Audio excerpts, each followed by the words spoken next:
Hey everyone, today we're going to look at some really weird stuff. I could only stand there, giving him my best puppy eyes, and sure enough, Uncle, being a softie, stopped the car pretty quickly. He honked the horn like a chauffeur and said he'd take me to find Dad. I said he's on the roof. On the roof, that's right.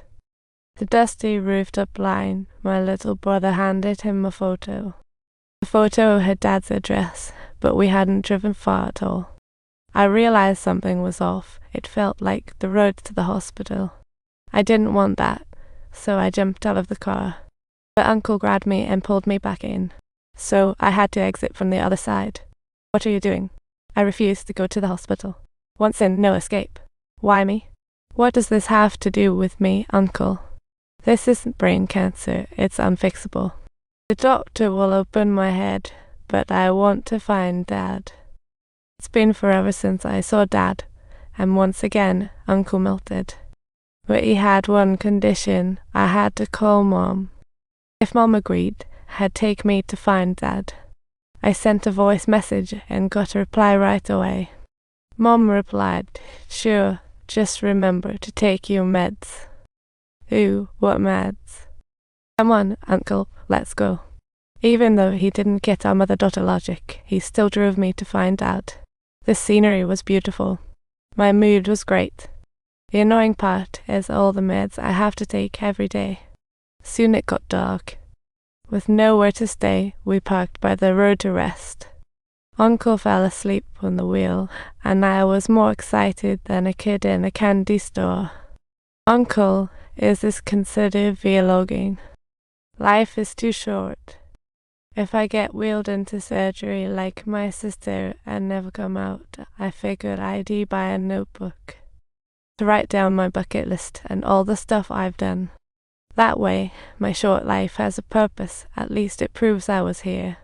As I thought about it, I drifted off to sleep. But when I woke up, Uncle was fighting someone. It turns out some drunk guys were bothering the lady boss. Uncle played the hero, but he was so tiny he couldn't hold his own. In no time, he was being squished by drunks, and I wasn't backing down either. I charged him with a fire extinguisher, but hit a little snag. Thankfully, I didn't fumble at crunch time. Those drunks were utterly confused by my spray. Uncle scooped me up and ran, and we ducked into an alley. Don't let my bravery fool you, my legs were jelly. I was about to collapse. My legs were like noodles. What are you so scared of? I'm not joking around here. Does it hurt? That's none of your business. You promised to help me find Dad, and worried about you getting caught in the fire. By the time we got back to the car, the drunk had stumbled off, and the lady boss fried rice stall was in tatters.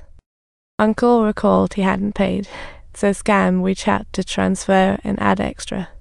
But he didn't even have $100. The next day, while cooking instant noodles, he was snapping pics of. That's when I discovered something cool. He had actually done a live stream.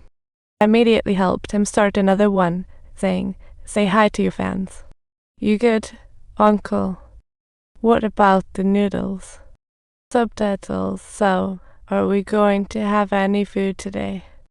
It seems like we'll only have instant noodles. Uncle stepped aside to make a call, and guess who it was? His photographer. He was waiting for me over there. I went to find him, and it turned out to be his buddy, Block 7. They hadn't spoken in over a year. The first convo? Borrowing money. Poor Uncle Block 7 didn't know what hit him. But he had a condition. We had to go find him first. So, off we went on our quest to find him. Thankfully, it wasn't far, even though they hadn't seen each other in ages. But there was no awkwardness. When Uncle Block 7 saw me, he looked totally surprised. All I could think was, "Uncle, is this supermarket yours?" "Yep." "Can I go in?" "I can just take whatever." I couldn't imagine how amazing it would be to own a supermarket, choosing whatever snack I wanted. I would have instant snack freedom. I was in love with the place. During the meal, Uncle Block 7 kept raving about how great this place was with the views. The air is fresh, and he said, "Stay here a few days. You won't get bored." Ever since I met Uncle, I never saw him in a good mood. No matter how gorgeous the place is, he never wanted to stick around.